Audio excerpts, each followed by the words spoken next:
Assalamualaikum warahmatullahi wabarakatuh.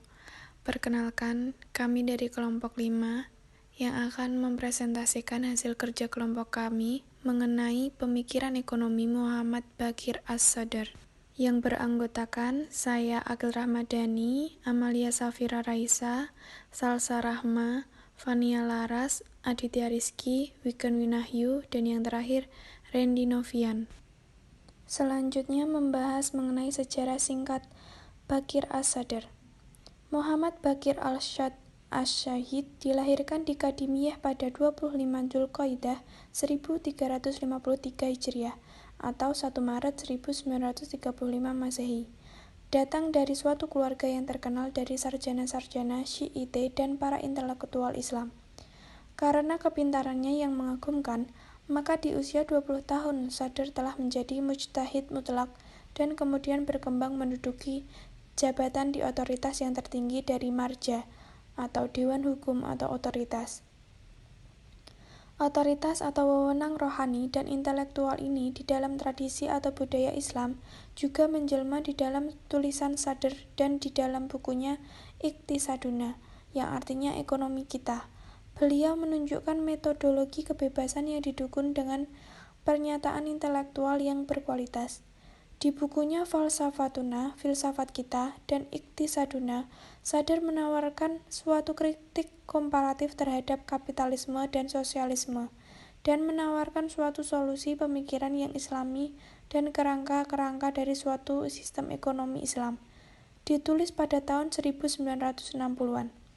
Iqtisaduna dipandang sebagai suatu analisa yang menyeluruh dan suatu perbandingan yang pertama dari sistem ekonomi dilihat dari perspektif Islam. Selanjutnya akan disampaikan oleh teman saya.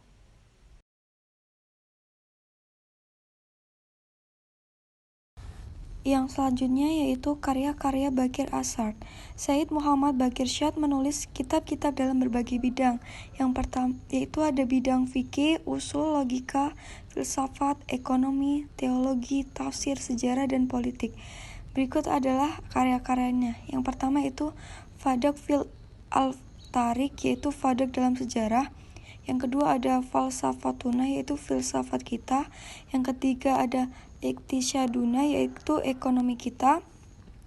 Yang keempat ada Al-Usus Al-Mantikiyah li Al-Istiqroh, yaitu dasar-dasar logika untuk industri.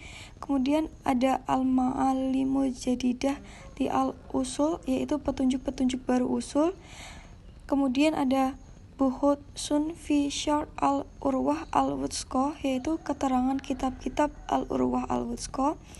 Lalu ada Buhutsun fi Ilma al-Usul, yaitu transkrip pelajaran Harijnya. Lalu ada Durusun fi Ilmi al-Usul, yaitu dikenal dengan Halaqat, yaitu pelajaran ilmu usul. Dan yang terakhir ada Al-Fatawa Al-Fadiwa, yaitu fatwa gamblang. Selanjutnya akan disampaikan oleh teman saya. Assalamualaikum warahmatullahi wabarakatuh. Nama saya Randy Noviantoro. Saya akan melanjutkan presentasi. Selanjutnya, pemikiran Baqir As-Sadr tentang perekonomian Islam. Yang pertama, definisi ekonomi Islam atau usaha penemuan doktrin ekonomi Islam.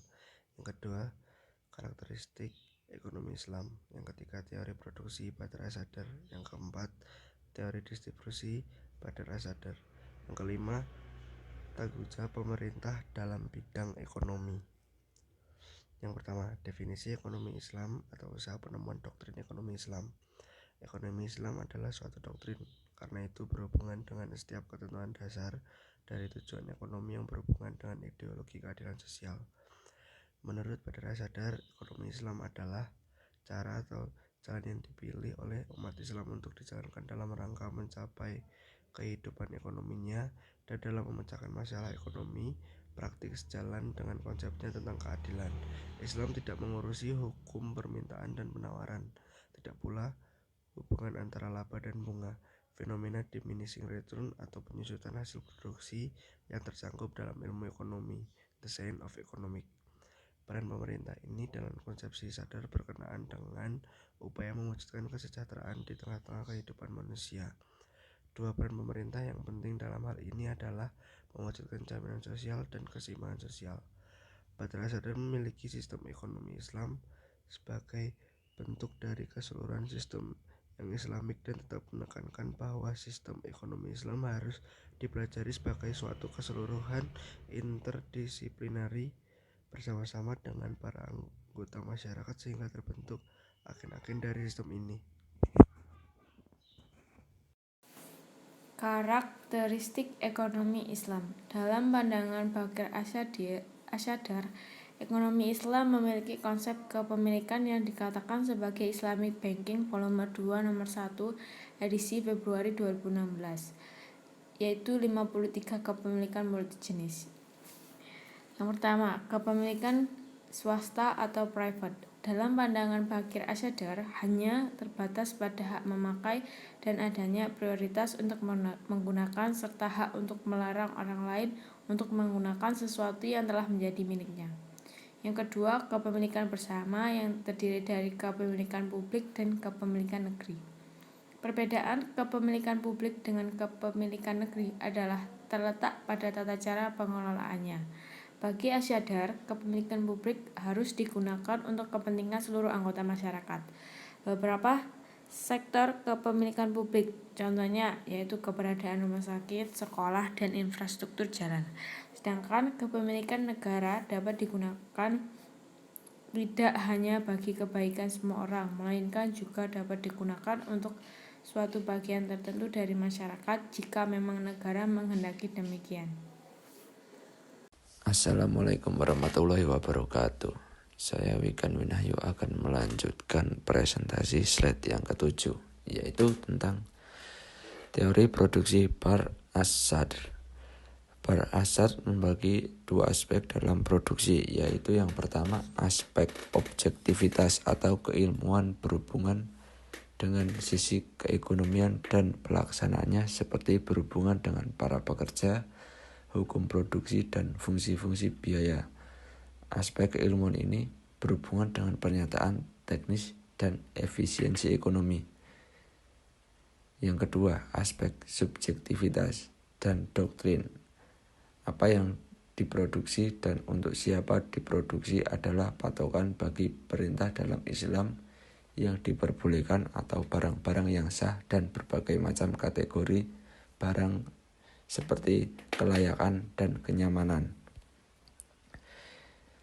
Yang ketiga, produksi secara Islam menurut Bar As-Sadr mempunyai dua cabang strategi, yaitu doktrin intelektual. Manusia termotivasi untuk bekerja karena bekerja adalah sebagian dari ibadah kepada Allah jika dikerjakan dengan pemahaman dan tujuan yang sesuai dengan Al-Quran. Lanjutnya, strategi legislatif. Lanjutnya, peraturan harus mendukung doktrin yang dikeluarkan oleh negara sehingga mendorong dan mengatur aktivitas ekonomi. Ya, saya akan melanjutkan presentasi slide ke-8. Sadr membagi pembahasannya menjadi dua bagian, yaitu distribusi sebelum produksi atau pre-production distribution dan post-production distribution. Berdasarkan pemahaman hukum tradisionalnya, Sadr menjelaskan berdasarkan aturan atau hukum yang sah yang berhubungan dengan hak untuk memiliki dan memproduksi. Poin-poin penting menurut Sadr adalah: yang pertama, kepemilikan negara adalah jenis kepemilikan yang paling banyak dimiliki karena negara yang dapat mencapai hak-hak rakyatnya. Yang kedua, pemilikan pribadi diperbolehkan namun dengan jumlah yang terbatas dan situasi tertentu. Yang ketiga, kepemilikan pribadi dibatasi oleh hak-hak orang lain. Dan yang terakhir, untuk bahan-bahan mineral dan air, individu diperbolehkan menggunakannya sesuai dengan kebutuhan. Ada dua masalah yang dapat ditarik dari pandangan Sadr menurut kepentingan dan hubungannya dengan hak untuk memproduksi. Untuk yang terakhir, kita akan membahas tentang tanggung jawab pemerintah dalam bidang ekonomi. Menurut Bakir As-Sadr, fungsi pemerintah dalam bidang ekonomi memiliki beberapa tanggung jawab. tanggung jawab yang dimaksudkan ini yang pertama adalah jaminan sosial di tengah-tengah kehidupan masyarakat. Jaminan sosial dimaksudkan Bagir As-Sadar ini terkait dengan dua hal. Yang pertama, negara harus memberikan setiap individu kesempatan yang luas untuk melakukan kerja produktif, sehingga pada akhirnya nanti individu memiliki kebutuhan hidupnya dari kerja dan usahanya sendiri. Untuk yang kedua, didasarkan atas kenyataan bahwa setiap individu memiliki kemampuan yang berbeda-beda. Dalam hal ini, jika individu dalam kondisi yang tidak mampu melakukan aktivitas, seperti yang dijelaskan dalam bentuk jaminan sosial yang pertama, maka negara wajib mengaplikasikan jaminan sosial bagi kelompok yang demikian dalam bentuk pemberian uang secara tunai untuk memenuhi kebutuhan hidupnya dan memperbaiki standar kehidupannya. Lalu menurut Islam, prinsip jaminan sosial ini didasarkan pada dua basis doktrinal. Yang pertama, adanya keharusan dan kewajiban timbal balik dalam masyarakat. Dan yang kedua, hak masyarakat atas sumber daya publik yang dikuasai oleh negara.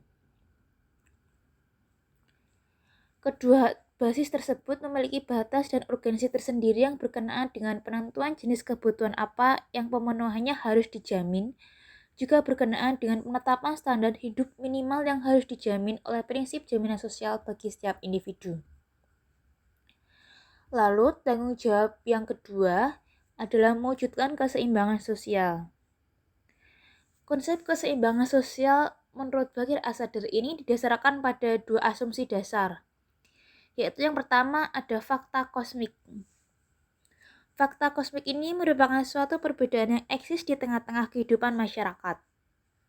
Menurut Bagir As-Sadar, suatu fakta yang tidak bisa diingkari oleh siapapun bahwa setiap individu secara alamiah memiliki bakat dan potensi yang berbeda-beda. Perbedaan tersebut dalam satu titik pada akhirnya akan melahirkan perbedaan dalam kehidupan masyarakat. Sehingga perbedaan ini nanti pada akhirnya dikenal dengan strata sosial. Asumsi yang kedua, ada fakta doktrinal. Fakta doktrinal ini merupakan hukum distribusi yang menyatakan bahwa kerja adalah salah satu instrumen terwujudnya kepemilikan pribadi yang membawa konsekuensi atas segala sesuatu yang melekat kepadanya.